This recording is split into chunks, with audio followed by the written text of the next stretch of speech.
नाम आकाश कुमार है, पंडित है। उसका पिता का नाम है दिलीप कुमार पंडित और जो उसकी सास है उसका रेणु देवी नाम है। उसकी ननद है जो निशा कुमारी नाम है। सबसे ज़्यादा तो वो हमेशा प्रताड़ित वहीं करते रहती थी और इतना करने के बाद भी देखिए वो लोग इतना खुलेआम घूम रहे हैं कि उसका कोई कुछ नहीं कर रहा है। निशा कुमारी है, उसका नाम कटवाने के लिए वो पैरवी कर रहे हैं। उस पर बोल रहे हैं कि जांच बैठ गया। प्रशासन बोल रहा है कि नहीं, उसको हम नहीं पकड़ सकते हैं। अब ऐसा होगा तो क्या करेंगे हम लोग? बस आत्महत्या करेंगे, दूसरा और कोई हम लोग का पास चारा। बियाह कोइले बनी, शादी कोइले बनी, बहुत मन में लालसा रहला। सब हमार नटी दाब के मुंगा दे हलो, सब अथी कर दे हलो, सब हमार पूरा कर दे हलो। जेहिंगा हमरा बेटी के कोइले बलो हिंगा उनका लोग के मिले के चाहिए नहीं आए। ये हम सजा चाहत नहीं, ये हमरा सजा मिले के चाहिए। देखिए, जहाँ देश के प्रधानमंत्री बेटी बचाओ बेटी पढ़ाओ का नारा लेकर के आगे बढ़ रहे हैं और ये चुनावी नारा तक ही सीमित रहता हुआ दिखाई दे रहा है। अगर इस बेटी पढ़ाओ बेटी बचाओ का नारा अगर हर घर तक पहुंच जाता तो शायद दहेज लोभी बेटियों को जिंदा जलाने में और उनका हत्या करने में वो बाज जाते। अब देख रहे हैं कि सिवान में एक ऐसा परिवार है जो इस समय काफ़ी दुख में है, मुसीबत में है और दहशत में भी है, क्योंकि इनकी बेटी की शादी हिंदू धार्मिक रीति रिवाज के साथ बड़ी अरमान के साथ और बहुत ही सम्मान के साथ हुई थी। लेकिन दहेज लोभियों को इस शादी का रिश्ता मंजूर नहीं था और उन लोगों ने दहेज के लिए एक ऐसे बेटी को हत्या कर दिया, जिसके बाद से इनके घर परिवार के लोग काफ़ी दहशत में हैं, काफ़ी शोकाकुल है और पूरा परिवार जो है मर्माहत है। ऐसे में इन्होंने जिला प्रशासन से वरीय पदाधिकारियों से न्याय का गुहार लगाया है और इस हत्या के बाद से जो लड़की की माता जी हैं वो लगातार रो रही हैं और रोते रोते उनके आंखों के आंसू भी सूख गए हैं। और यहाँ तमाम लोग आप देख रहे हैं कि जो शोक संतप्त परिवार है, जो दुख में है, पीड़ा में है, मुसीबत में है, ये लोग अपने अपने हाथों में शादी के लिए जो निमंत्रण कार्ड होता है, जिसे न्योता कहते हैं, उसको आप दिखाइए, वो लेकर के खड़े हैं। और बहुत ही धूमधाम के साथ ये शादी हुई थी और जिस बेटी की शादी हुई उसके बारे में मैं बताना चाहूँगा कि रहने वाली है ग्राम ओरमा नौका टोला, पोस्ट हकाम, थाना सिवान मुफस्सिल। और जिस लड़के के साथ शादी हुई उस लड़के का नाम आकाश कुमार पंडित है, जो कि पकड़ी टोला, ये महुअल महाल एक जगह है जो कि एमएच नगर हसनपुरा थाना के अंतर्गत आता है, डिब्बी पकड़ी का इलाका है।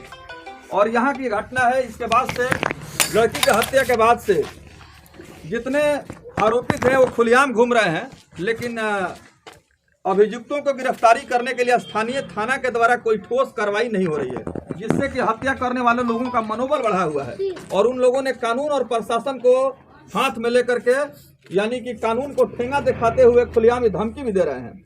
आइए बात करते हैं कि लड़की की जो माता जी हैं वो क्या कह रही हैं। शादी के समय इन्होंने क्या क्या सपना संजोया था, बताइए। पुलिस से कुछ मांग करते तो?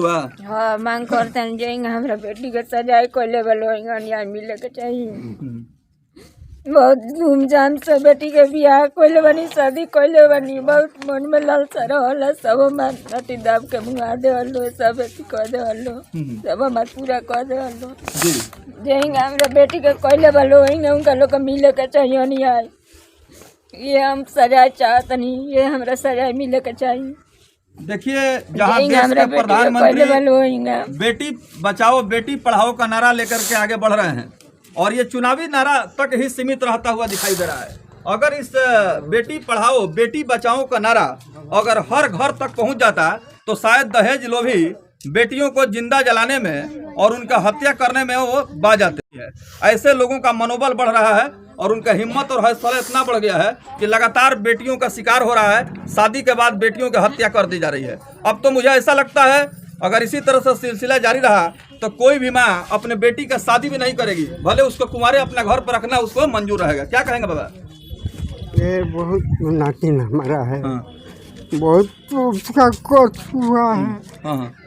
हमको सेवा करती था पहले, बहुत दवा दारू खिलाती है, लेकिन गए तो वहाँ से कहता है बाबा दवा आपको मिलता है। हम कहेंगे हाँ हमको मिलता है बाबू, कोई बात की दिक्कत नहीं है तो नहीं, यही तो बड़ा सब पैसा लेकर दे दिया हम लोग, कोई बात नहीं, दूसरा नहीं किया है हम लोग को।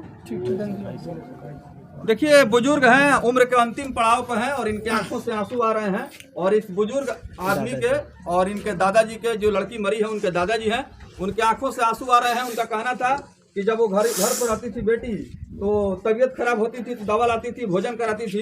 अब तो इस दुनिया से चल बसी, अब दवा और भोजन के लिए कौन पूछेगा। बगल में एक व्यक्ति है, उनसे बात करते हैं। अपना नाम बताइए।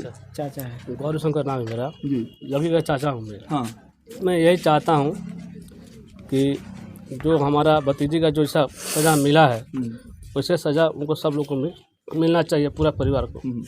हम लोग को उसी में संतुष्टि है। तो पुलिस के द्वारा कोई कार्रवाई हो रही है? हम लोग पूरा कार्रवाई की, हम लोग जाते भी हैं थाना पे। हाँ। और बोलते हैं कल हम लोग पकड़ेंगे, परसों पकड़ेंगे, ये पकड़ते नहीं हैं और बोल रहे हैं कि आप लोग कन्फर्म कीजिए, पता लगाइए, उसके बाद हम लोग पकड़ेंगे। सवाल यहाँ पर यह है कि जो पीड़ित लोग हैं ये काफ़ी दहशत में हैं और काफ़ी गम में हैं, लेकिन अभी तक पुलिस प्रशासन के द्वारा सहयोग नहीं मिल पा रहा है। पुलिस चुप्पी साधे हुई है। अब सवाल यहाँ ये उठता है, क्या पुलिस प्रशासन थाना प्रभारी की बेटी की हत्या हो जाएगी तब वो जगेंगे या उनके अंदर मानवीय संवेदना जगेगी, या किसी गरीब की बेटी की जान जा रही है तो उस समय उनको कम से कम सोचना चाहिए। क्या कहेंगे? ठीक है, सबसे पहले आप सभी को प्रणाम करता हूँ। हमारी बहन है जो हम लोग बहुत रीति रिवाज के हिसाब से, धूमधाम से, हिंदू रीति रिवाज के हिसाब से धूमधाम से शादी की हम लोग। पहले तो कई बार थोड़ा के लिए दहेज लोभी है, वो लोग प्रताड़ित करते थे। हमने कहा कि थोड़ा टाइम हमको दीजिए, और उन्होंने बोला कि ठीक है। फिर बाद में उन्होंने बोला नहीं मेरे को पैसा चाहिए ही चाहिए, और एकदम से छठ के जैसे घाट का लौटानी होता है उसी दिन उन लोगों ने हत्या कर दिया। सहानुभूति के लिए वो लोग हमको बुलाए कि आपका आइए, आपकी बहन की तबीयत खराब है। हम जब यहाँ से गए तो बोले जल्दी आइए, तबीयत बहुत सीरियस होते जा रहा है। जब हसनपुरा पहुँचने वाले थे तो बोले तुम आइए नहीं तो फिर दिक्कत हो जाएगा। जब वह पहुँचे तो झूठ बोल के पहले बुलाए, और अभी तक 3 महीना 2 दिन हो चुका है। 90 दिन में सब लोग बोलता है कि कुर्ती जब्ती हो जाता है, मगर 90 दिन से ज़्यादा हो गया। खाली हमको बस सहानुभूति मिलता है। एसपी साहब के पास 2 बार हम आवेदन दे चुके हैं, या अभी भी मेरे पास है आवेदन, जो हम 2 बार आवेदन दे चुके हैं। एसपी साहब सिर्फ क्या है कि हमको सहानुभूति देते हैं कि ठीक है जाइए आपका काम हो जाएगा। ये रहा, देखिए 2 बार हम गए हैं, 2 बार खाली सहानुभूति मिलता है। थाना पदाधिकारी है जो वो लोग भी हमको बस सहानुभूति देता है कि जाइए आपका काम हो जाएगा। आईओ के पास गए तो बोलते हैं क्या कि आप ऐसा कीजिए, आप बताइए। जब हम बताते हैं तो वो लोग उस टाइम पर नहीं जाते हैं। हम थोड़े बताएंगे सर, उन लोग क्या है कि थाने से मिली जुली साजिश है उन लोग की, हम तो यही कहेंगे। और क्या है कि सबसे बड़ी बात की जो उनकी ननद थी उसका नाम भी काटा जा रहा है, जांच पड़ताल बैठाया जा रहा है। क्यों बैठाया जा रहा है हमको ये समझ में नहीं आ रहा है। और दूसरी बात की जो उनका ससुराल वाले हैं वो हम पे बहुत प्रेशर बना रहे हैं हर तरह से कि कंप्रोमाइज़ कर लिया जाए। सरकार से यही विनती है, सरकार बोलती है बेटी बचाओ बेटी पढ़ाओ, क्या हम उम्मीद करें सरकार से? सरकार तो सिर्फ सहानुभूति, चुनाव का मुद्दा है उनका। हम लोग गरीब आदमी है, गरीब आदमी अगर ऐसा होगा तो फिर न्याय के लिए किसके पास जाएंगे? हम लोग सबसे थक गए हैं, तब हम मीडिया वालों को बुलाए हैं कि साहब हमको इंसाफ चाहिए।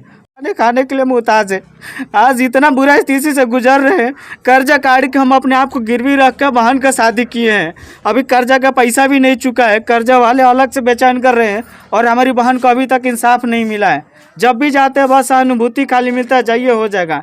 90 दिन से ऊपर हो गया, कोई कार्रवाई कोई कुछ नहीं हो रहा है। हम यही चाहते हैं कि आप लोग जल्दी से जल्दी हमको न्याय चाहिए, न्याय दिलवाइए। कहाँ शादी हुई थी? शादी हुई थी डीबी पकड़ी में शादी हुई थी उसकी। लड़का का नाम? लड़का का नाम आकाश कुमार है, पंडित है। उसका पिता का नाम है दिलीप कुमार पंडित, और जो उसकी सास है उसका रेणु देवी नाम है। उसकी ननद है जो निशा कुमारी नाम है। सबसे ज़्यादा तो वो हमेशा प्रताड़ित वहीं करते रहती थी, और इतना करने के बाद भी देखिए वो लोग इतना खुलेआम घूम रहे हैं कि उसका कोई कुछ नहीं कर रहा है। निशा कुमारी है, उसका नाम कटवाने के लिए वो पैरवी कर रहे हैं। उस पर बोल रहे हैं कि जांच बैठ गया, प्रशासन बोल रहा है कि नहीं उसको हम नहीं पकड़ सकते हैं। अब ऐसा होगा तो क्या करेंगे हम लोग? बस आत्महत्या करेंगे, दूसरा और कोई हम लोग के पास चारा तो पाले पोसे सब कुछ किए। जब बहन ही नहीं रही तो हम लोग को रहने से क्या फ़ायदा है? और इंसाफ भी नहीं मिल पा रहा है। हम सरकार से ये निवेदन करते हैं कि हमको इंसाफ मिले और इंसाफ चाहिए जी। तो देखिए बहुत सारी बेटियां भी इस न्यूज चैनल के माध्यम से देख रही होंगी कि जिस तरह से दर्द है, पीड़ा है, मुसीबत और परेशानी है। बेटी की शादी बड़ी अरमान के साथ और बहुत ही धूमधाम के साथ हुआ। कर्ज लेकर के, खेत बेच करके, महाजन से सूद ब्याज पर पैसा लेकर के शादी किया गया और दहेज उपहार जो भी है दिया गया। लेकिन 1 साल के अंदर ही दहेज लोभियों ने उस बेटी की निर्मम हत्या कर दी, और हत्या करने के बाद आज खुलेआम घूम रहे हैं और उल्टे इनको धमकी भी दे रहे हैं। इन्होंने शासन से, सरकार से, प्रशासन से निवेदन किया है, मांग किया है कि इस पर जो है कार्रवाई होना चाहिए, ताकि ऐसे दहेज लोभियों का मनोबल और उनका आत्मविश्वास नहीं बढ़े। क्योंकि ऐसे जो लोग होते हैं समाज के समाज में मानव के रूप में होते हैं, लेकिन उनका दानव का होता है। तो आपको लगता है कि ये राक्षसी लोग, दानव लोग आप लोगों का पूरा जीवन को साथ मिल पाएगा? जिस तरह से वो लोग प्रताड़ित कर रहे हैं, आज तो बताइए चोरी हो रहा है तो उसको पुलिस 10 दिन में गिरफ्तार कर ले रही। ये तो मर्डर है, मर्डर होने के बाद भी 90 दिन हो गया, 90 दिन में अभी तक गिरफ्तार नहीं किया। आज 2 महीने 3 महीना 4 दिन आज हो गया। कैसे कर रहे हैं कुछ पता भी नहीं चल रहा है। हम लोग जा रहे हैं तो बस अनुभूति मिल रहा है कि हाँ हो जाएगा, मगर अभी तक कोई कार्रवाई नहीं हुआ। देखिए, ऐसे लोग जो है वो लोभी होते हैं, लालची होते हैं। उन्हें रिश्ता से, संबंध से, पति पत्नी से, बेटी बहन से कोई मतलब नहीं है, कोई प्रेम नहीं है, कोई मोहब्बत नहीं है। उनके लिए धन दौलत संपत्ति ही सब कुछ है। तो जहाँ एक तरफ भारत में बेटियों का पूजा की जाती है और देवी माना जाता है बेटियों को कि देवी है और इनकी पूजा होती है, वहीं जो है यहाँ पर ऐसे लोग भी हैं जो कि लोभी है, लालची है, दानव है। ऐसे लोग खुलेआम जो है दहेज के लिए निर्मम हत्या करते हैं। पहले पुलिस बोलती थी कि आप ऐसे गिरफ्तार करेंगे, क्योंकि हिंदू रीति रिवाज के हिसाब से काम कजिए बीत जाते। हमने बोला ठीक है सर, काम कजिए बीत जाए। काम कजिए बीत गया तो भी बोल रहे हैं कि ठीक है थोड़ा आने दीजिए, पोस्टमार्टम रिपोर्ट आने दीजिए। जब पोस्टमार्टम रिपोर्ट आ गया तो भी बोल रहे हैं कि ठीक है तो आप थोड़ा टाइम दीजिए, हो जाएगा।